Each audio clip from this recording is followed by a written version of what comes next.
Okay. Right.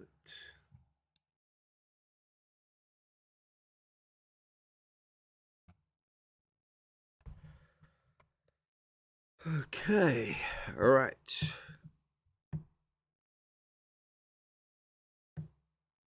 Yep. We're live. We're live.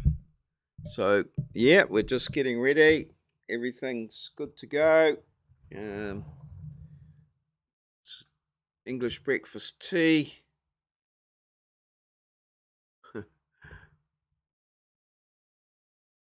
Yep, the maurieo hat's on the head. We've got the live monitoring here.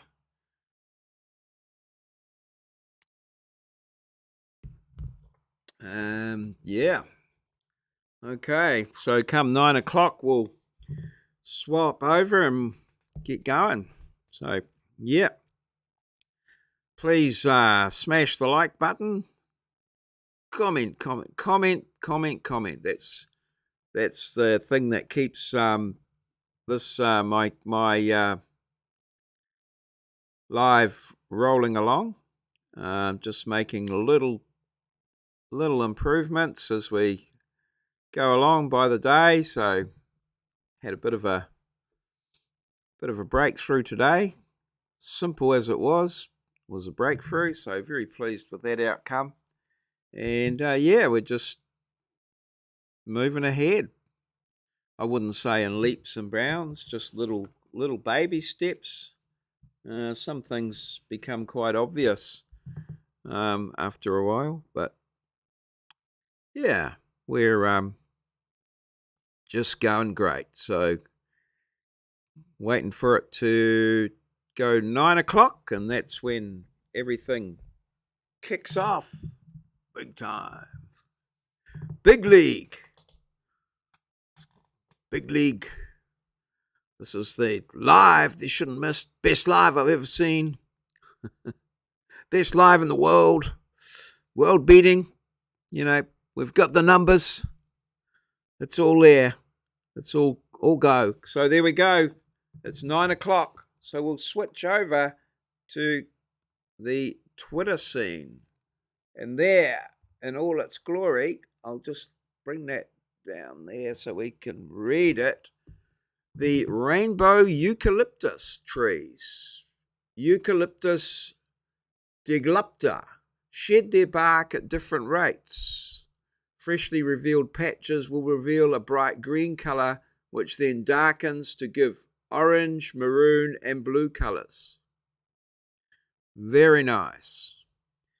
So, yesterday I think I was talking about how to curate my Twitter and get rid of all the the rubbishy bits or anything that's maybe a little bit dodgy, not safe for work, or that sort of thing.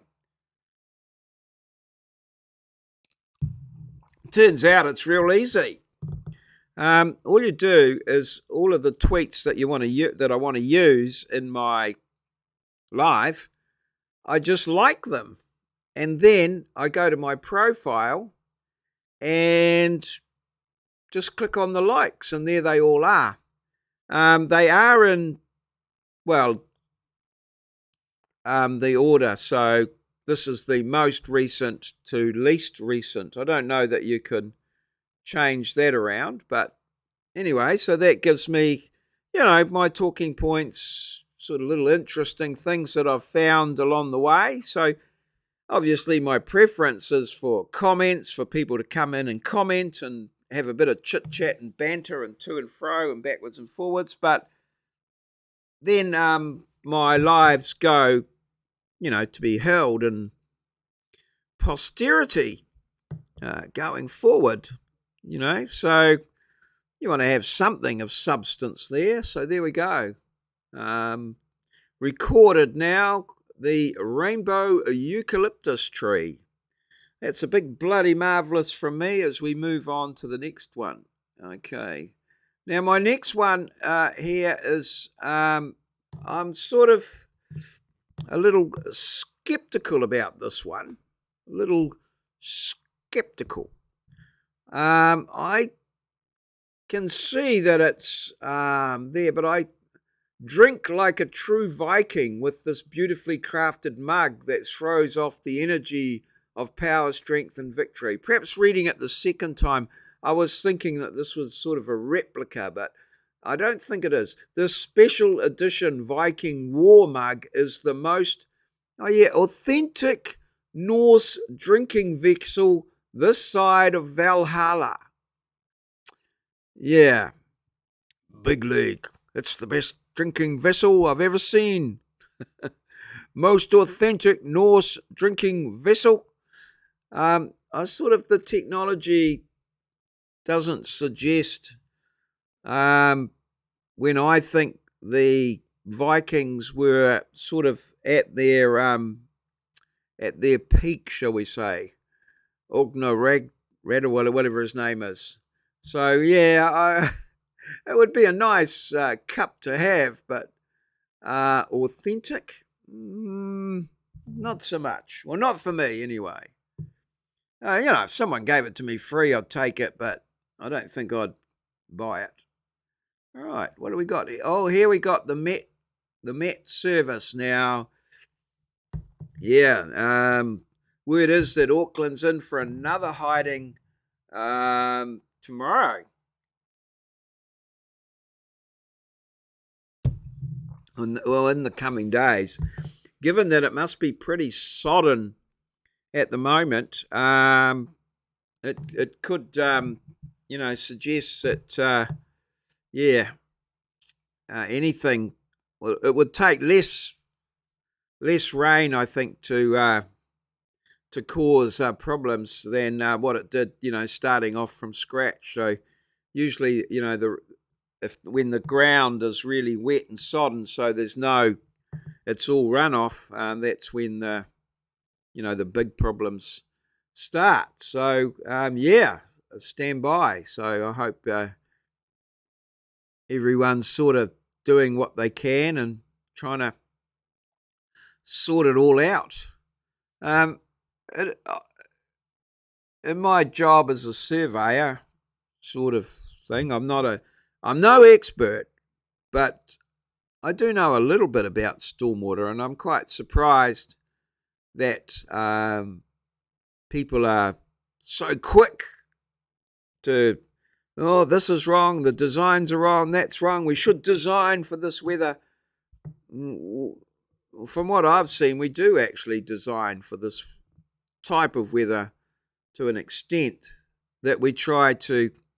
I mean, the cost of actually designing for like what we call 100-year storm or 1% AEP, or a 1% chance of the sort of event occurring would be billions of dollars. We just couldn't afford it to have the capacity there to cope with this all the time. It would just be unheard of. So what we do is we try and we say cope for what they say, like they might cope for a 2-year, 5-year, 10-year storm. So there's different storm, intensities of the rainfall that causes different events. So there might, 2-year, 5-year, 10-year, and depending on different circumstances, we'll design to those, which is based on the rainfall intensity graphs that are updated regularly, I guess, by the Met Service, or certainly, that they're there. So the designs are designed to, cope with a certain amount of water. And then if it exceeds that amount of water, then certain things are done to try and mitigate that. Like a sort of simple example is that if we're designing like in a street situation, we try and design it so that the street and the road is lower than all the houses, the floors of the houses and that sort of thing. So that, in the normal run of course of things, that the system will cope. And then maybe in a 50-year storm, there might be, because you're only designing for 10, there might be a little bit of flood, and it'll take maybe a day or two to recede for all the water to get away with minimal damage. And then, for 100-year might take a few, might take a little bit longer, obviously, because there's more water. Now, this event, from what I've seen of the numbers, this event was probably way out beyond the 100, what might be the 100-year storm, or the intensity of an event. It seemed like it was the highest rainfall that since 1962, that when records began. So, it's a pretty comprehensive event. Now, if you, as people believe that these are due to climate change, these events are here, surely, yes, you do need to upgrade the stormwater systems and things like that, but not to the extent that seems to be out there in the news anyway. So, yeah, I mean, as I say, I'm no expert, but I'm just, keeping my powder dry, so to speak, before I, pass judgment on what's going on. But certainly, underspending, there has been some underspending in infrastructure, and if more money had been spent, less damage would have occurred. Whether there's a balance there or not, I don't know. And then one's got to balance, I guess, emotional side against the rational side. So, not too sure how that all comes together, but I'm not out there beating a drum. I'm just sort of, let's sit and watch and see what we can do in a rational, scientific manner, rather than an emotional sort of spur of the moment, angry sort of one. So, yeah, that's me. I think that's going to be my last cup of English breakfast tea for the night. As I've got my social media done. I've done an Instagram post. I went down to the point at Naroa here to see what was going on down there. So, yeah, the river's high. There's one of the seats is surrounded in water. No, not much. I was going to pop out and take a photo on it, but the water's high, but not as high as it has been on previous significant events. So it's in the Waikato, not a significant event at this stage anyway. We'll have to wait and see what happens going forward. But yeah, I went down to the point, and there's a little wharf thing down there with a large pole, a large pile on it sticking right out of the air. And a few years ago, the council asked me to go down there and put some marks on the pole as to where the different flood levels were at the different years. And I got down there and I put a few on, but the biggest one ever was above the top of the pole. So I went down there today, and a significant, good 2 meters or more of the pole were above the water level. So yeah, she's I think the 1958 one is the one that they all here in the Waikato, but I think that subsequent to that, with the hydro dams and that the river is managed a lot better, and so there's less flooding and damage and what have you. And yeah, hopefully the water gets away a little better. All right. So next up, this is just another beautiful little little picture in northeast India, MG Market, Gangtok, Sikkim in the north of India. So there's a very nice little scene there. Um, I think the only thing that would have tempted me to think that was in India, and I'm not a big thing, was the pastel colours there.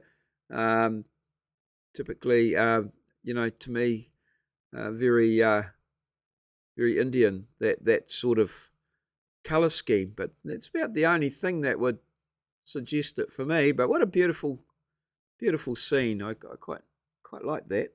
Very nice. Okay. Oh, now this here,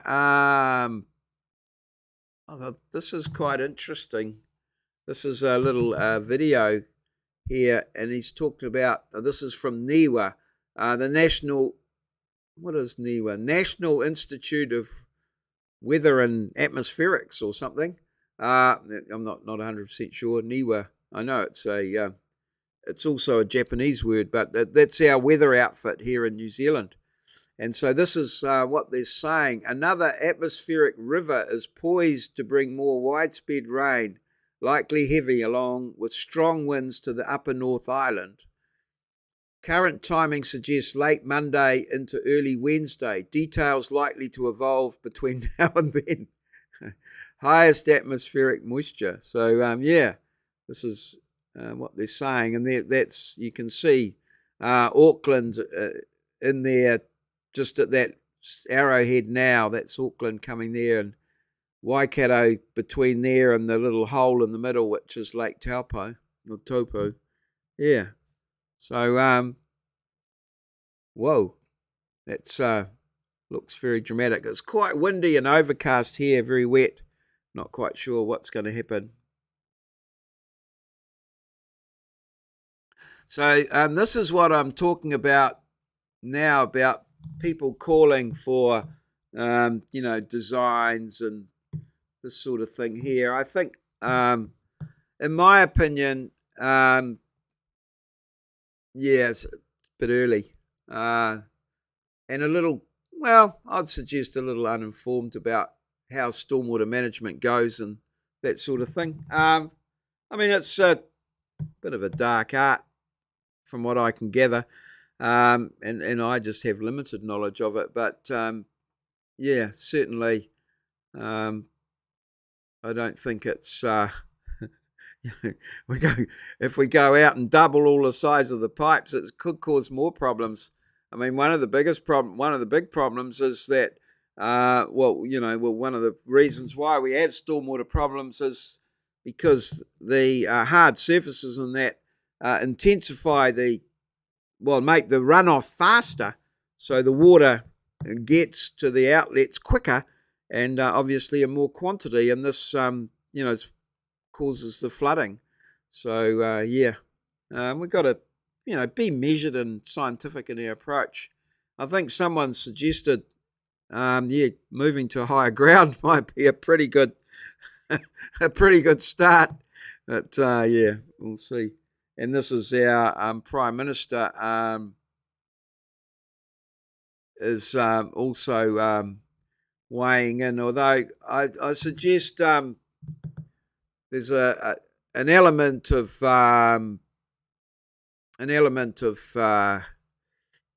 politics being played here. There's a lot of things happening in the water space with three waters, climate change, all these things. So whether I'm sort of more for the measured scientific engineering approach, which is perhaps a bit too pragmatic for some, but we've got to get it out there. It's certainly worth the debate, but trying to tell people about stormwater's pretty interesting. So this is an older weather map here, I think, a little bit older, this one. But yeah, this is the rain radar, the Auckland rain radar coming in. So moderate. Well, that's just moderate there. So it's nothing too. You want to get. Oh, that's heavy as red. Oh, there's a little red spot in there, just there in the middle. So that's the raining there. Okay. So yeah, I'm very happy with the way my Twitter's popping along now. I just go and like various things, and yeah,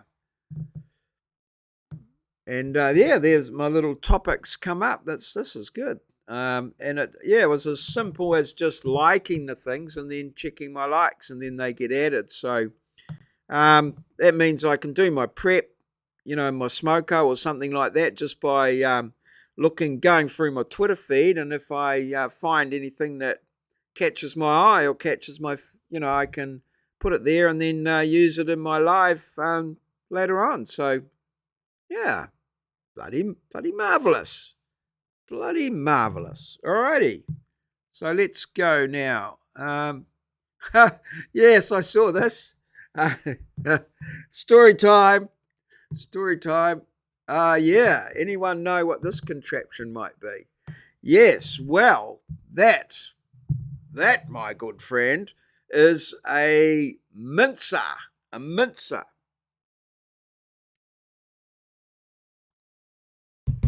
And I don't know, I still might possibly have the scars on my fingers today, but yes, my family had one of these mincers, things like that. A lot of guys put them on the back of their boat and use them for burley and stuff like that.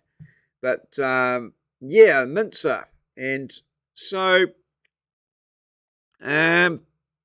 my sister or sisters, I'm not sure, I can't remember precisely now, but they were using the mincer and putting some, I think it was peanuts or some sort of nut through the mincer. I don't know why, just because they wanted to, probably.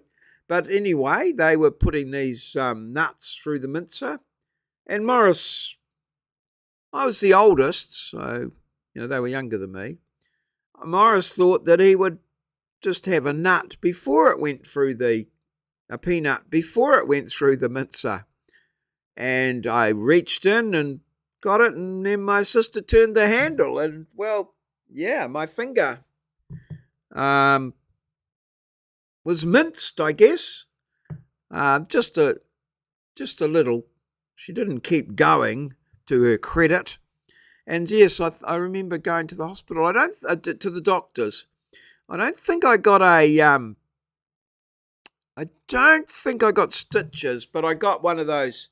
I think I got a special finger sock thing.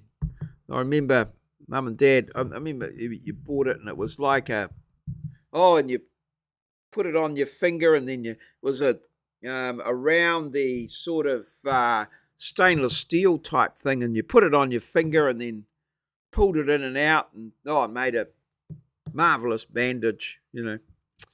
Yep. Alrighty. So yeah, I know what that is. Well, look at it, solidly built, sort of cast iron, maybe. And then it had different, got the wing nut there holding the different blades in, so you could have different sizes of mince. I don't know whether there was, I know we had a electric one later on, a Kenwood. We had a mincer that fitted on the Kenwood. And I know that had a little tube on the end of it, and you could make sausages.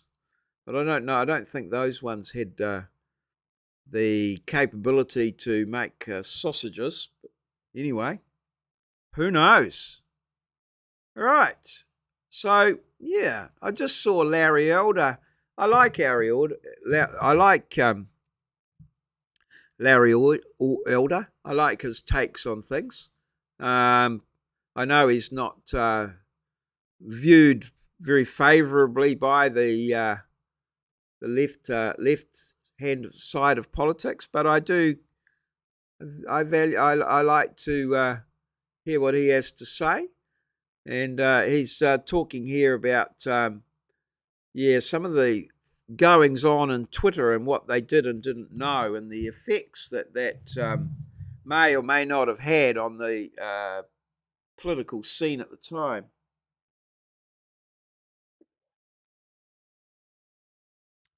So yeah, all right.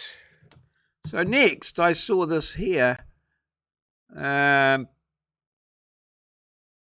this was okay.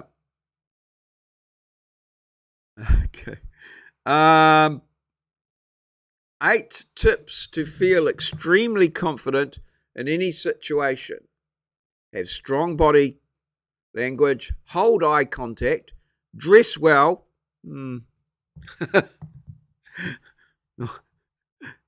Not my one. Hit the gym. No. Sorry. Speak slowly. Yeah. Calm your nerves. Create a victory jar. I don't know what a victory jar. And get out of your comfort zone. Yeah. Interesting little thing there. Now, what did he... Oh, yeah. He was selling something. Oh, yes. This guy was... amazing the number of these people that make lots of money out of business and then tell you how to do the same. But I think they make most of their money out of telling you rather than out of the business. But he was telling you how to set up a pressure washer business. So, yeah, and you could, make a good income. Pressure washing. I've got no doubt you could, but you do have to have business skills. I'm a tutor and I work for wages. I worked for myself for 10 years, self-employed. I didn't have business skills. I don't think it was in my nature. That's why I work for wages. And I've only just recently finished paying off my business bills. But we got there and we had a lot of fun and I loved it. But yeah, fortunately, I didn't charge enough. Okay, now this was interesting. I saw this. Duncan Garner came across. He's a reporter. Came across a huge safety concern in Sandringham on Sunday, long after the initial flooding was caused. Auckland is overwhelmed. See blah blah blah. But when you come down here, if Duncan followed Julie, he'd know about flood basins like this. It's one of her favorite topics. And so Julie here, and this is what I was talking about before, this area is designed to flood so that houses nearby are less likely to do so. People are being asked to stay out of floodwaters and stay home, local. Parks are closed. I strongly suggest Duncan stop wading in it. There's poo in there. Which, yeah, I thought that was classic. That was sort of the sort of thing that, yeah, I guess people, I don't know, perhaps don't have the time or don't understand totally what's happening in their environment. As old as I am, I have come to learn or whatever that no matter what people do, what job they do, there's a degree of complexity in there that the average person doesn't understand. One of the examples is there's probably 8 things that one should consider when placing a product on a supermarket shelf. Now, some of them are obvious, but not always. That the label should be facing forward. It should be clean, all of these things. But the average Joe just goes into the supermarket and grabs a can of baked beans off the shelf and puts them in their trolley, not aware of the complexity that surrounds some of the various simple things. So here we've got a pond with some outlets going into it, but there's hours and thousands of dollars worth of design might have gone into that. And stay out or, swim in poos, I suppose. This is another. I saw this. This is some sort of brain map. And, whoa, I thought that's pretty just interesting. Yeah,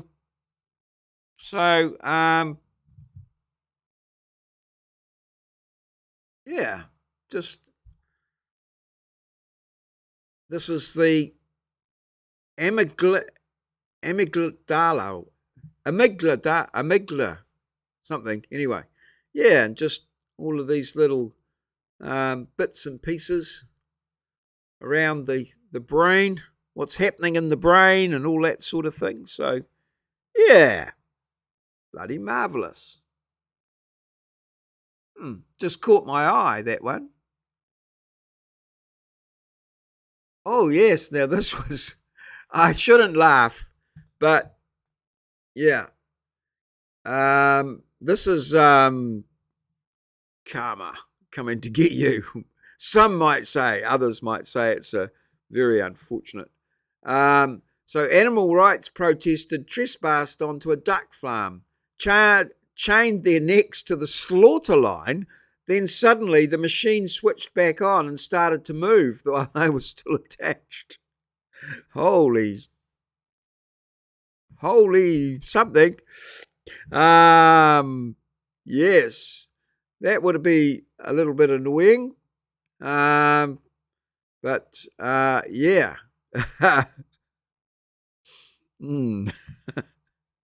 There's so many questions unanswered there.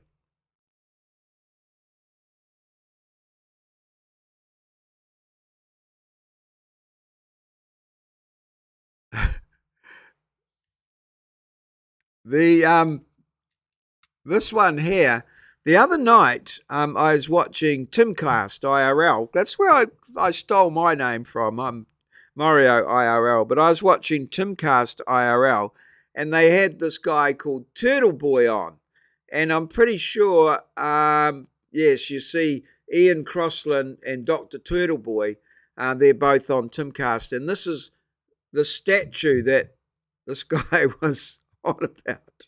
And yeah, this is the statue of the Turtle Boy, so you can see it there. And the comments I thought were quite funny. They're a little bit not safe. Well, a little bit off, but hey, right. So here we go. I don't think the turtle consented. I don't even, what? The turtle is loving it. The turtle looks like it's screaming. That's a hell of an angle. The turtle doesn't look like he is enjoying it. The turtle is way too old for him. Yeah, so that was, yeah. I certainly found that interesting and amusing. And if I was ever in wherever that statue is, I'd certainly be there. I think it might be a bit like the Martin Luther King statue, that it's you can photograph it from many different angles and get different effects. Well, that's it from me. I'm very pleased with the way my Twitter curation has come to worked out. I'm very pleased. This is me being very happy. So good night, everybody, and well, if you've got this far and you're still watching, you're a bloody legend. Bloody marvelous. Cheers. See you.